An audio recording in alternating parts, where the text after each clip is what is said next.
Yo, what is up guys, and welcome back to another episode of Slice of Shonen. I am your host, the Cloudy Crow, and today we'll be reacting to Higurashi, When They Cry, Episode 3. And before we get into anything, let's address the big, issue that a lot of people had with the last episode. So as soon as I finished recording, a ton of people started messaging me on different videos saying yo, be careful before you watch episode 2 because it's not actually a remake, it's a sequel to the original series. And so I did some research. I mean, it seemed kind of like it was 50-50. I had no clue, but I did make a post on the second episode that I was going to continue watching anyways, hoping that it was actually a remake. And then thank you to every single person that did comment on that video, because a lot of you guys told me that I believe the writers behind this current series said that this series is 100% newcomer friendly. So even though it does have some stuff that wasn't revealed immediately in the original series, I guess they're rewriting it in a new way that'll give something new for newcomers to see and also give something new to the people that watch the original. So I guess we're all in for a pretty interesting ride here. But anyways, let's go into a recap of last episode, which started off really interesting because I thought my boy Keiichi was done for. I thought that he stuck his nose in somewhere that he shouldn't have, and then RENA ended up leaving, and then she came back with a cleaver. I thought that she was gonna split my man down the middle, but luckily she held back for whatever reason, and Keiichi lives to see another day. On top of that, we also got to see Rika.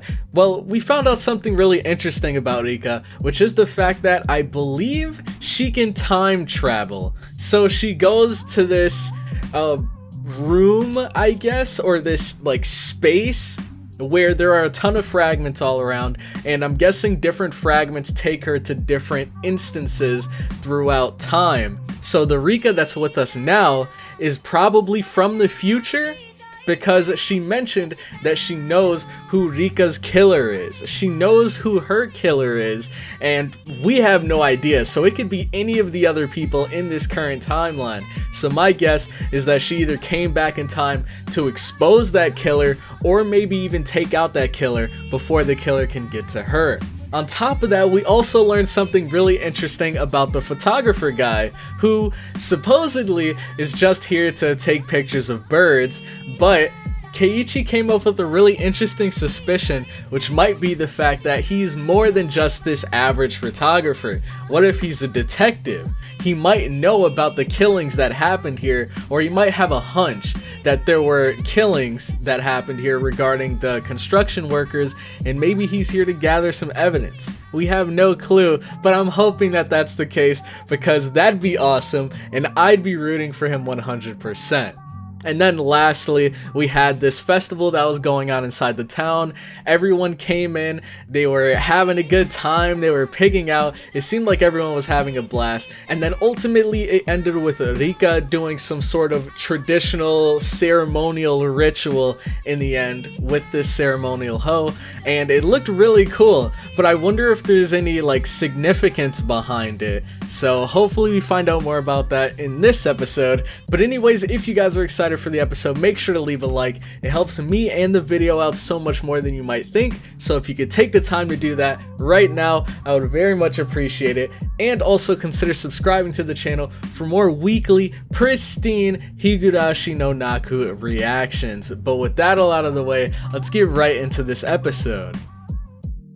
Alright, so as a real quick disclaimer before we get into the episode, this reaction has been split up into two different reaction styles. This one that you're watching right now is going to be the kind of cut up highlight reaction style, where you'll be seeing nothing but the most shocking, interesting, funny, just the big important moments of the episode, or just any important comments that I make while reacting. Those will all be cut up and mashed into this reaction that you're watching right now. But if you would like to journey through this entire episode with me, make sure to head on over to the second channel, the Kumori Crow channel. Link will be in the description if you'd like to see the timer reaction so that you can sync it together and follow along. And then lastly, if you'd like to see the uncut picture-in-picture reaction, make sure to head on over to the Cloud Crowd Discord. The link to that will be in the description. All you have to do is join the Discord, go down to the questions room, and ask how can I see the full picture-in-picture, and then myself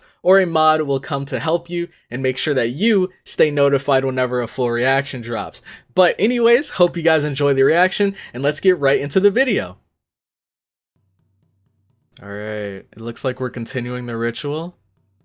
And what is this? I don't know, is this like food or is this like, I don't know, bath water or something? It looks too thick to be bath water. But anyways, man, episode 3. Things are definitely heating up. I'm not sure what to expect. I think that Satoko, the little girl with the yellow hair, she's the only one that I'm not really too suspicious of. Like, she hasn't done anything to really make me sus of her. Yeah, I know, I've been playing too much Among Us. But, like, everyone else has had, like, kind of strange instances that happened. Like, with Rika, the first time I was really suspicious of her was when we saw her standing on the cliffside watching, or I guess looking down on Keiichi and RENA, and she saw RENA with the cleaver in her hand. So my guess is that maybe she knew that RENA was the killer, and she went there to see if she'd take out Keiichi. And maybe that's why she didn't kill Keiichi there, because she might have sensed that Rika was behind her. But then for Mion, she had like that like immediate change in her voice as soon as Keiichi started getting suspicious about the killings. Same with RENA. Satoko's the only innocent one so far. The cotton drifting. Oh, this is cool. Man, they definitely have a lot of like unique traditions here. Guardian deity. I wonder if he knows about the slaughtering you guys have done. Dude, this is kind of cool. This reminds me of, oh man, I don't know where they do this. But, when they, like, light up the paper lanterns and send them off into the sky. I've always wanted to see one of those. Ooh. Tomitake.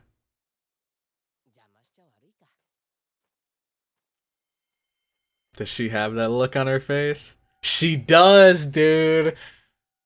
Why is she stalking him? Dude, Keiichi's gonna wake up with a knife in his back one of these days. I do not trust her. Wait, why is he dodging the question? Okay, this is way too suspicious. Oh. Ooh, what? Why is the police interested in him? Dang, maybe he's not a detective then. Oh. So those two are working together, we know that. Ew, I think this was in the PV.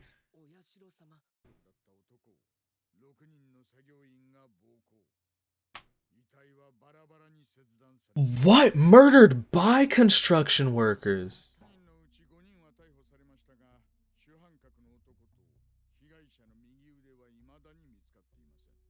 Okay, so that's why he brought up the arms earlier. Oh, swept away by the water rapids, huh? Ugh! Oh, are those maggots? A Shinto priest? Oh yeah, this is definitely not a coincidence. What the heck?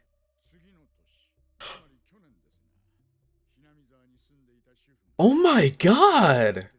I don't know if this is a curse. I think these guys are just monsters. Oh man. On the same day every year. Have been missing since last night. Oh man! Are you kidding me? So they haven't come back. So I guess maybe they were detectives. He was asking questions because they might be dead. RENA was right there next to them that night.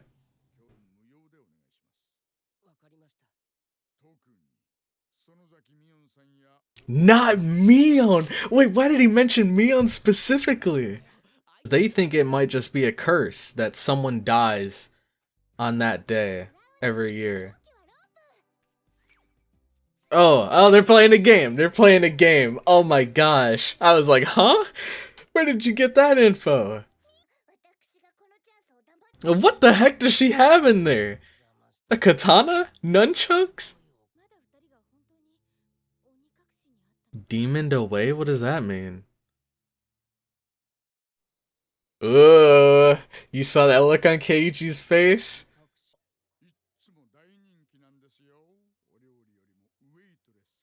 Okay, alright. You just made it weird. Stolen away by a demon and disappeared. Spirited Away! I love that movie.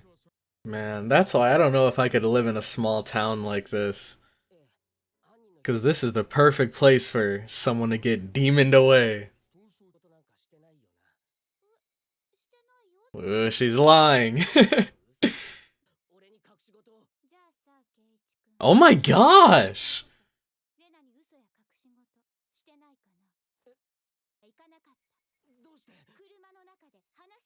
Dude, she's been stalking him for a minute. Oh my. She is terrifying, dude. Oh my god, get out of there, Keiichi. Dude, I don't think he can. I would never be able to see her the same after that. Something? Oh. What? But why? To sell to Nyaa? Oh yeah, Shiro-sama. Oh man, she is. What? If that's her, dude. Oh my god. Dude. Oh, did he see her walk in? So she's been listening! Dude, she is so creepy, man. Oh my god. She knows where to go now if she wants to split his dome open. Dude, if she peeks. Oh my god! Dude! What is wrong with her? Okay, so, oh my gosh. So, dude. So the psychiatrist she was talking to mentioned that she brought up this Oyashiro-sama, which is like this spirit that visits her every night and talks to her.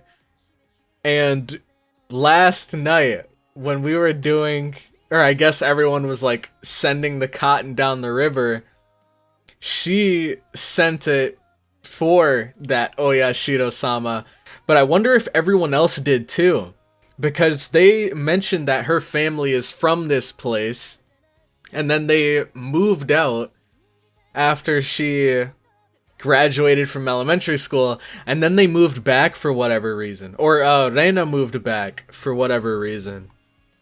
So this is so weird, but I wonder if she's been like maybe possessed by this spirit, or maybe she's just like this really like corrupt, devout follower of that spirit, and she's like, I don't know, sacrificing people for that spirit. But regardless, man, that look on her face when she was peeking through the door because she knew that Keiichi was talking to the police officer, she was not happy. Man, I was not expecting this. What the heck? That's so creepy too. So she comes into his house, and the dad tells her to go upstairs. She can head right upstairs into Keiichi's room. But Keiichi didn't see her at all. So my guess is that she went up there, she was peeking through the door, listening while he was talking to the police officer, and then right when, I'm guessing when the dad was coming up with the tea set, she like slipped out somehow. Or maybe she's still in the house hiding somewhere. Dude, as soon as those lights go off, I worry for Keiichi, because she knows now that Keiichi is getting closer and closer to figuring out whatever the heck is going on in this town. And I think it heavily ties in with RENA. And so she might want to put a stop to Keiichi before he gets too close. Man, this is so bizarre. Poor Keiichi, dude. He's just trying to have a good time, live a normal school life. And then he has like this psychotic killer friend at his school that he isn't even aware of. But that's so weird. So apparently she was suspended from her school once her family moved out to the city. She was suspended from that school from breaking all of the windows? Why did she do that? I wonder. There's so much we have to find out. And I feel like we've been given a little breadcrumb trail that we're gonna have to follow to get to the full picture. But so far, man, things seem super interesting. Two things that I think were the most interesting about this: everything that we learned about RENA, the fact that her family moved out and then she came back, but also the fact that the police officer specifically told Keiichi not to mention their conversation to Mion, of all people. He said Mion and your friends. So I wonder why he singled her out specifically. And we also found out that like every year one person dies and one person goes missing, and usually those two people are related somehow. So I wonder if like maybe Mion and RENA are responsible for the two people that get, I guess, targeted every year. And then the last thing is pretty much just the fact that the photographer and the girl that he was working with, they both vanished in the middle of the night. But if the tradition holds true to where every year one person disappears and one person is killed, then I feel like soon we might come upon one of their bodies. But I wonder where they're taken away to if they do disappear. Because I think, wasn't Mion that mentioned people being demoned away? Which is like when someone is like taken by a spirit to the spirit world, right? So I wonder. I have no idea. But anyways, my question of the day for you guys is going to be, okay, so who are you guys the most suspicious of outside of RENA? Because for RENA, it's been blatantly obvious that she's super suspicious. The change in her voice, like the tone of her voice, on top of that, the super like creepy just peeking through the door. all of these are red flags, but outside of her, let me know which of the friends do you think is the most suspicious and which one do you think is the least suspicious? Because for me, I guess Mion is probably the most suspicious, but out of the other two, I don't know. I mean, I'd like to say Satoko because she hasn't really given me any red flags that would make me want to be suspicious of her, but at the same time, we can be pretty sure that Rika's not bad either, because it seems like she's come back to this timeline to make a difference. And she also mentioned that she knows who the killer is, so maybe she's the good guy? I think that the least suspicious is probably Rika. And Satoko, although we don't have any red flags now, they may come up later. Or maybe she is just a normal girl that's wrapped up in all of this just like Keiichi is. I guess we'll just have to find out.